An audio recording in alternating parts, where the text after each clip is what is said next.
So I think it's safe to say that most of us are concerned with the direction that our world is heading right now. I found this seems to offer some future solutions and also some predictions of the future that probably aren't very far off. So check it out. Brace yourself. The Great Reset is coming. It was like a scene from an apocalyptic movie, a convoy of army trucks hauling away corpses as the local crematorium was overwhelmed with bodies from the hospital. The news report was particularly dreadful to watch because the affected area was only some 5 hours drive away from where we live, and disturbingly, the number of deceased was averaging almost 1,000 people a day. Nationally, our government declared a code red preparedness level, initiating a hard lockdown, bracing for imminent impact. Soon, the first cases of the deadly disease began to appear in my hometown. All of this was unfolding in mid-March, when the entire planet was looking at northern Italy, wondering what the hell was taking place there, and what happens if that thing comes to our part of the world. It didn't take long, and the virus quickly spread to the rest of the globe. Then we all got to experience firsthand the fear and panic we had previously seen on TV. Looking back on 2020, it's fair to say that ever since the outbreak of this pandemic, the world hasn't been the same. What the media keeps referring to as the new normal has slowly but surely settled in. Although many of us still mentally cling to the possibility that things will eventually get back to the old pre-pandemic normal, as time goes by, it's becoming increasingly clear that that's not going to happen. On the contrary, I think we're in for some massive societal changes, all precipitated by this pandemic, that will take us further and further from the world we used to know. My research into the various economic, societal, and geographical issues leads me to believe that we may be entering one of the most turbulent and decisive periods in humankind's history. This rough ride could last at least a decade, and with this pandemic, we are just starting to warm up. Other storms are brewing on the horizon, and once they hit us with their full force, we will inhabit a radically different world. As someone who spends most of his time thinking about the future while actively preparing for what might unfold, I find several societal developments or trends particularly concerning. In this post, I'll explain what they are, and I'll make my case for why I see them unfolding in the coming years and to what effect. I've named these developments 1. The Surveillance Society, 2. The Second Great Depression, 3. New World Disorder, and 4. The Societal Upheaval. With this content, I want to provide a big picture overview of the most significant challenges that lie ahead, and by doing so, set the scene for Permaculture-based solutions that I'll explore more in detail on this blog as the crisis unfolds. Let's get started. The Surveillance Society. Imagine that one day you have your extended family or friends for dinner. You cheer and laugh, drink and eat, enjoy your little gathering on Saturday night. Suddenly, there's an aggressive knock at your door. You open the door and it's a policeman in high-tech military gear who have come to see exactly what is happening in your home. They push past you under the threat of force, strongly encouraging everyone to leave. The pleasant societal activity has been rudely interrupted, and you are all fined for a blatant breach of lockdown restrictions. No socializing with people from other households due to the alleged bioterrorism threat and increased social tensions. The government has declared a state of emergency, limiting people's movement and ability to gather in groups. Somehow you got carried away and made an extra large order from a local restaurant. The unusually large order got picked up by a smart surveillance network run by AI, which immediately started to pull all the data about you and direct autonomous drones to your location to check the suspicious behavior. Then all of a sudden, robot cops are at your door. This is not a plot from the ever hyperbolic Michael Bay's upcoming Songbird movie. Instead, it's what currently looks like a realistic version of the future dystopian world we are slowly descending into. Worryingly, this encroaching surveillance state is being constructed with our approval. No, that's right.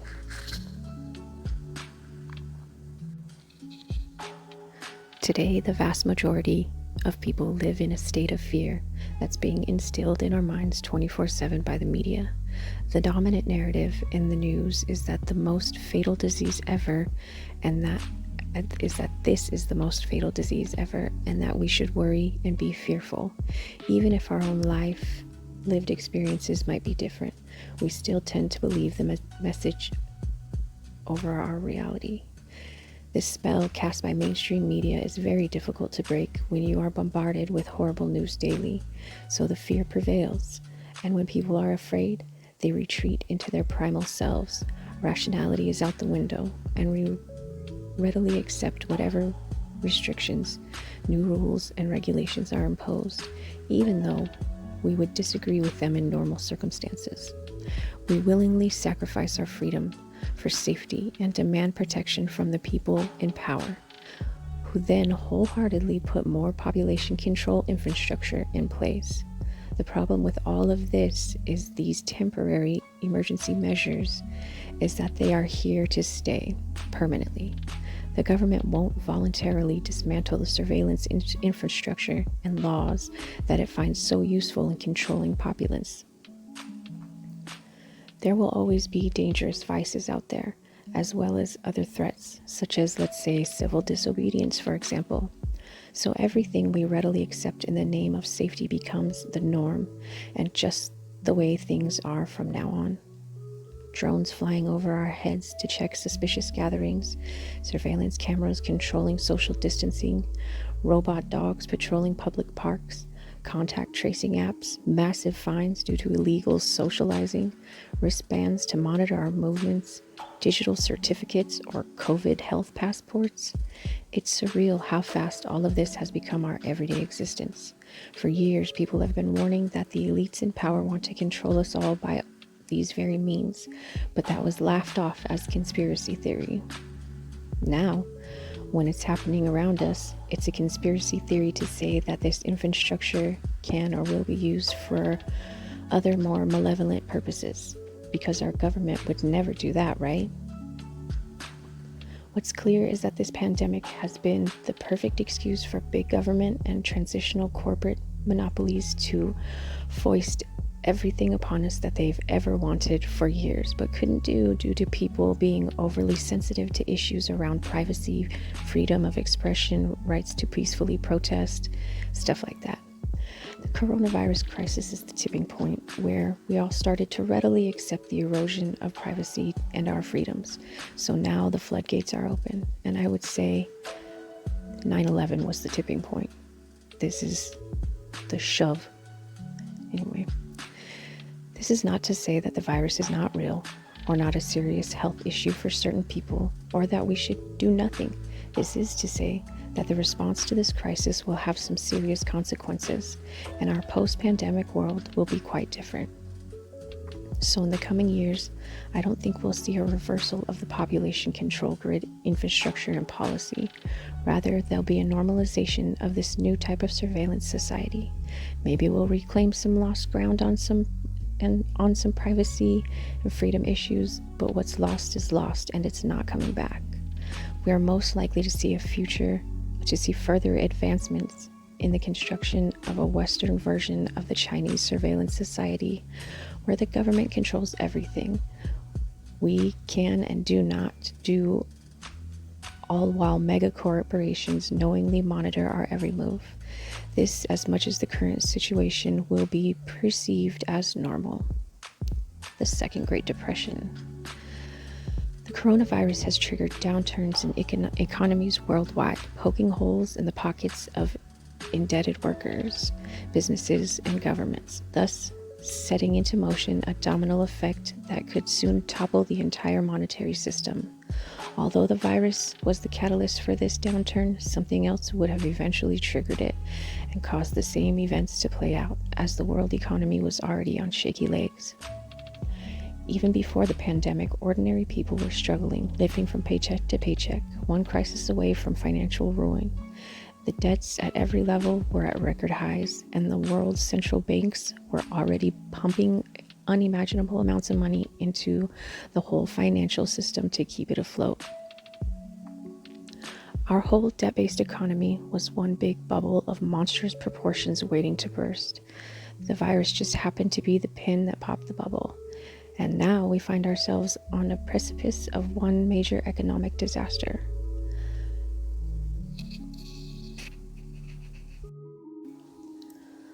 On top of all of this, it's the elites that are running the central banks and governments that get to decide who's getting the printed money handouts, bailouts, and stimulus packages and being rescued in the name of saving the system, and who's allowed to drown. Hint, it's always their cronies who are getting rescued, not you or I.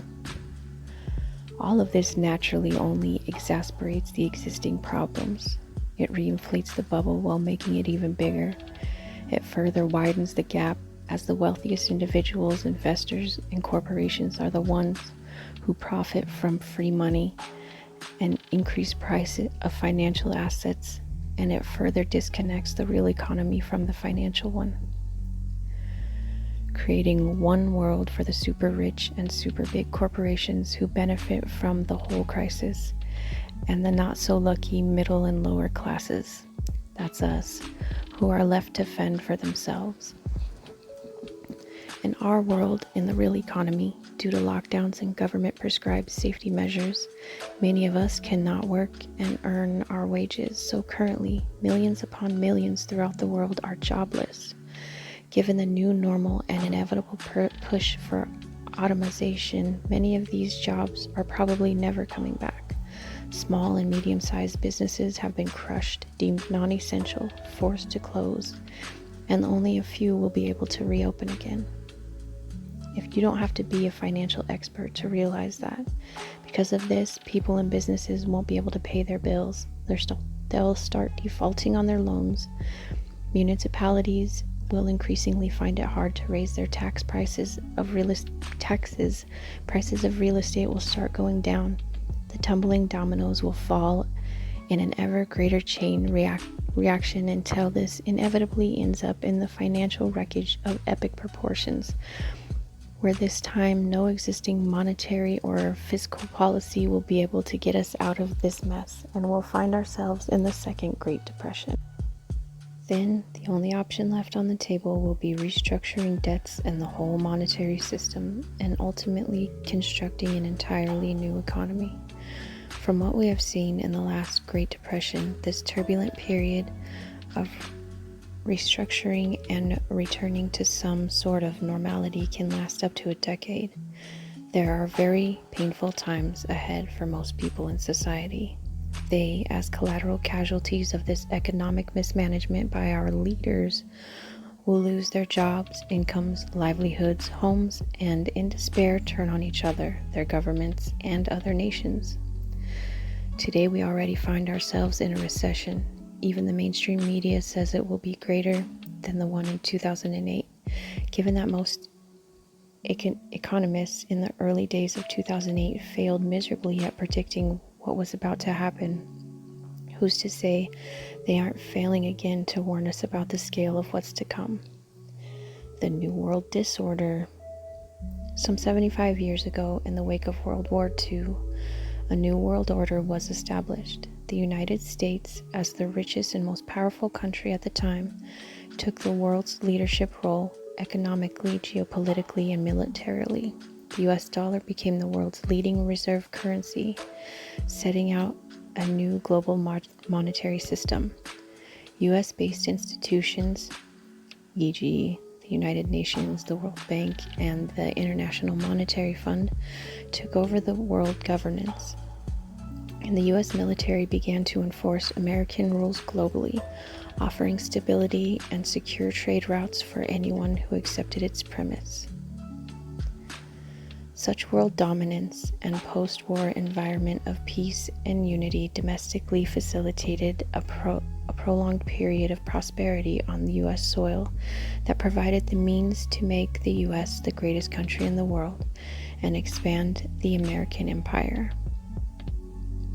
But like every other great power before it, the U.S. and its empire has had its time in the sun, and now it finds itself in a steadily declining phase that has been lasting for some while, brought about by the very things that made it great in the first place. The thing is, all great empires go through the same life cycle of ascendancy to power, peak power, and then the inevitable decline and eventually being replaced as a dominant power. For most empires, this cycle lasts around 250 years, give or take a few decades. And regardless of their level of technology development, they all end up facing the same fate. This cycle pattern and inevitable decline is due to human nature and the changes that take place within society with each passing generation. The empire starts out in a fairly equal society, with its citizens being poor but hardy and enterprising, devoted to the nation and common religion, united by a sense of duty to their country and patriotism. Then, as the wealth of a nation or empire grows and people become more affluent, these virtuous characteristics give way to materialism and self-interest. The moral decline of a society begins, and soon citizens become decadent, overly comfortable, seeking pleasure, leisure, and meaning in the pursuit of money. What follows is a breakdown in societal cohesion, as the society becomes increasingly unequal, culturally degenerative, and more ethically diverse due to the influx of foreigners attracted to the nation's wealth. A once homogeneous, cohesive ethnic group who strongly believed in their nation and its supremacy loses faith in everything that their forefathers fought for and believed in. In this last stage of degeneration, the nation becomes highly politically corrupt, its institutions and bureaucracy unnecessarily complex, and the economy is in deep need of restructuring due to inequality. As all of this plays out, the empire inevitably declines, collapses, or gets invaded, conquered, and absorbed into another one. Today, 2020, Uncle Sam is 244 years old, and it has been in the inevitable decline phase since 1960. The graph below clearly illustrates the turning of the cycle. Political instability and conflict between the superpowers will affect us all in various ways, from smaller things like losing access to suppliers or customers from other countries deemed unfriendly, to cyber attacks aimed at electricity grids or other institutions, social conflicts instigated through social media by enemy countries, sudden regional armed conflicts involving mercenary armies causing mass migration of displaced people. How your life might exactly be affected will very much depend on where you live, but given that things have only started to escalate and still have a long way to go, I would argue none of us will be spared this geopolitical instability. The social upheaval. The conditions for civil unrest and violence are the worst they have been in a long time. At the moment, people are highly polarized on almost every issue, enraged at each other and their governments.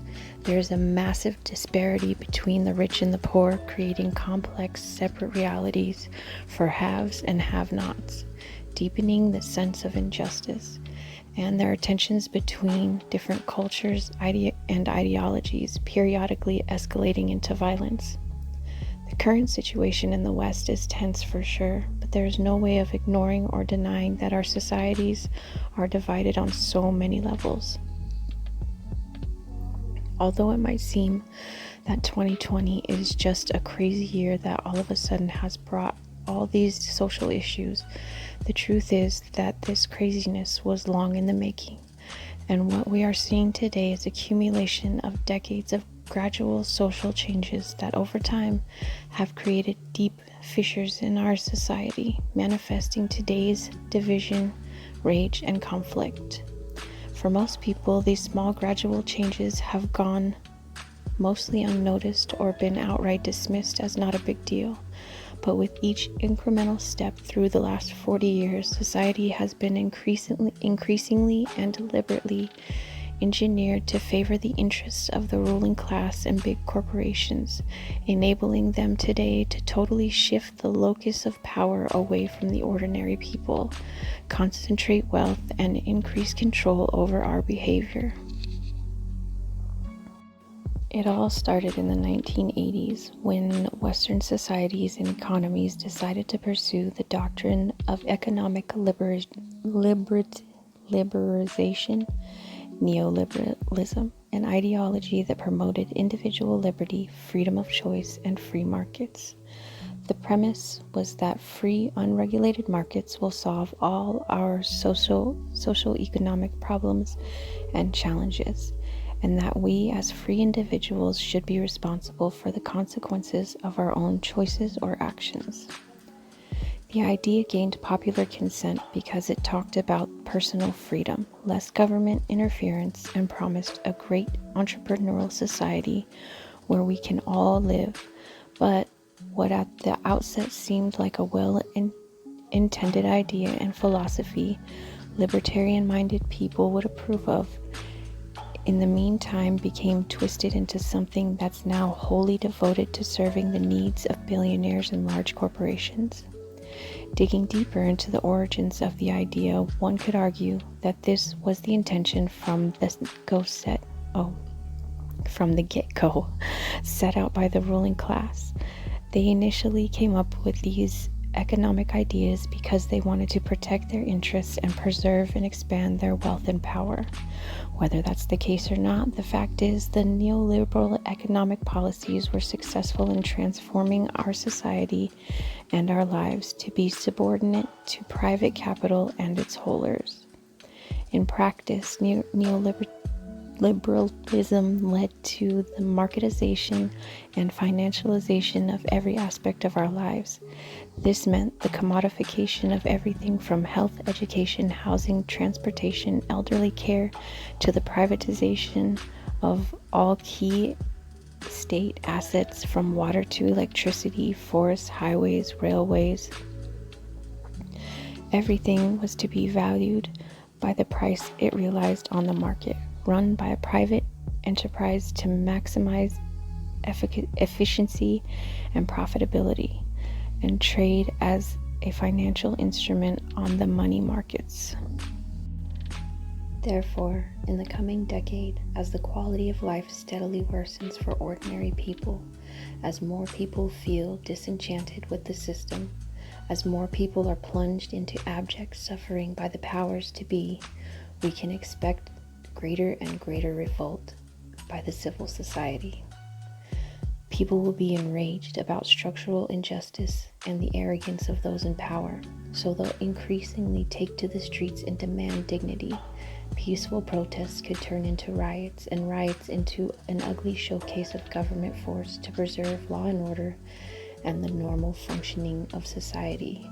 These stressful circumstances typically lead to increased political extremism, with people splitting into left and right camps and violently fighting with each other about whose ideology should take control to bring about order to society. In effect, people become more divided, which only benefits people in power, who then, under the excuse of making order out of chaos, introduce totalitarian type of governance. The coming Great Reset and the permaculture-based solutions. Listen, there's no way to sugarcoat this. It's going to get dark for a while. From everything I outlined, it's clear that what lies ahead is a period of uncertainty, instability, and great change. We have the confluence of all these forces: extreme wealth inequity, wide political and cultural gaps, global conflict between superpowers, and a monetary system about to collapse, all coming to a head in this decade. This can't sort itself out peacefully or painlessly. It's far too late for that. For these things to get better, we have to go through a cleansing storm that'll wipe the slate clean so that we can start over on sounder footing. The elites in power are very much aware of the approaching storm, so they are laying the framework to steer the upcoming changes into their favor and reshape society to further consolidate their power. They're not hiding their agenda anymore. It's all out in the open, installed under the guise of rebuilding the economy sustainably following the COVID-19 pandemic, marketed as the Great Reset. For the uninitiated, the Great Reset is a coordinated agenda that's taking place at a global level, set by a small group of very rich, powerful, influential people, pushed through by organizations like the World Economic Forum. The people behind it truly believe that they have the authority to decide what's best for all of us. So they are using the opportunity presented by the pandemic to usher in the drastic societal changes that they deem important. Not all of it is bad. For example, moving more towards renewables as a whole is a great thing, but it's important to recognize that the overall agenda is one where we are all pushed towards post-human, transhuman world in which the global elites control the vast swaths of the world's population via transitional corporations, organizations, and national governments. In this dystopian version of the world they anticipate for us, the state and corporate powers merge to control everything from education, healthcare, food production, and distribution, means of communication, people's behavior. There's no privacy, and we are tracked 24/7. The corporations, through big data analysis of all aspects of human existence, know more about us than we do, and they can predict our movement and influence our behavior without us even knowing. We live in a new type of economy, one predicated on a new, upgraded version of capitalism called surveillance capitalism, which extracts and commoditizes our personal data so that our consumption can be controlled by corporations hungry for profit. Society is cashless, and central banks issue digital currencies that enable government to track each and every transaction we make. The vast majority of people live in cities, crammed into high-density apartments with no access to land to provide for their needs, dependent on the very system that enslaves them, forced to obey the rules and be good, compliant citizens to gain access to services and live a normal life where they can provide for their basic needs. This is the type of world that's being constructed, and with each new crisis, we are getting closer to it being realized. Unless there is some kind of mass societal unrest that leads to a transformative revolution, or the collapse of the state and power structures behind it via some other way, we will, step by step, crisis by crisis, move towards that reality.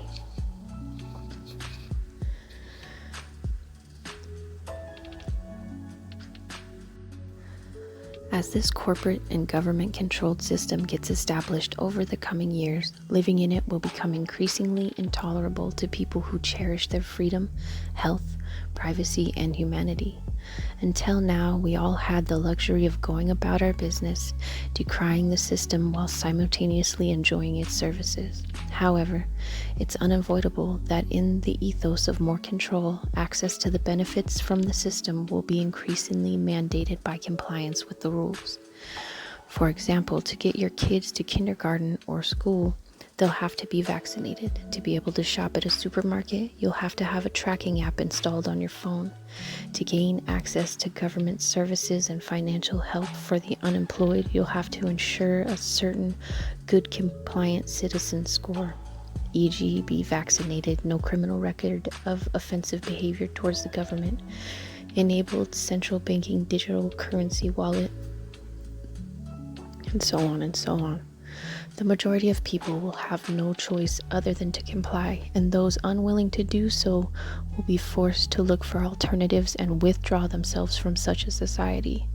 This means that we, the non-compliant ones, will have to build our own parallel system and be able to provide for our own needs. Luckily, permaculture gives us all the necessary tools we need to address this challenge. On one level, the permaculture-based solution involves building strong communities of like-minded people outside the reach of the centralized system. Communities that can be self-reliant, that can stand together to protect themselves from outside forces, and that can facilitate the development of local peer-to-peer economies, markets, currencies, businesses, and other services we might need. On another level, it involves building self-reliant households, homesteads, and farms nested within those communities that are off the grid, producing their own energy, food, resources, while enabling meaningful ways to make a living and create income streams. This building of self and collective reliance is most certainly going to be very challenging and troubled by many obstacles. Still, in the end, once realized in a functional capacity, it's also going to be extremely empowering, because if we can secure all the necessities we need for a happy life, then whatever happens in the surrounding world will lose its control and influence over us. And with enough people embarking on this path, unplugging from the centralized system and contributing to parallel, decentralized one, a brighter future doesn't seem like a far-fetched dream. Well, at least for us, the non-compliant ones. Okay, so now that I've set the scene, in the coming weeks and months, I'll explore these permaculture-based solutions in greater detail. I'll start from the beginning, and in the next post, I'll help you find the right type of locality where you can start building your community. Following this, I'll help you choose the right type of land within that locality where you can begin building your self-reliant permaculture farm or homestead. After that, I'll focus on publishing a series of blog posts where I'll guide you on designing various components of your permaculture farm or homestead, the water systems, the infrastructure, and the food producing systems. I invite you to subscribe to the email list so you don't miss out on any of this important content. Until next time, stay safe. So this is from Permaculture Apprentice. I will leave a link to this page in the description box below. It's like a lot to consider, and this person seems to have some solutions, or at least ideas about solutions. Given where we're going to go in the future, we might want to have an idea or two. So, love you guys. Be good.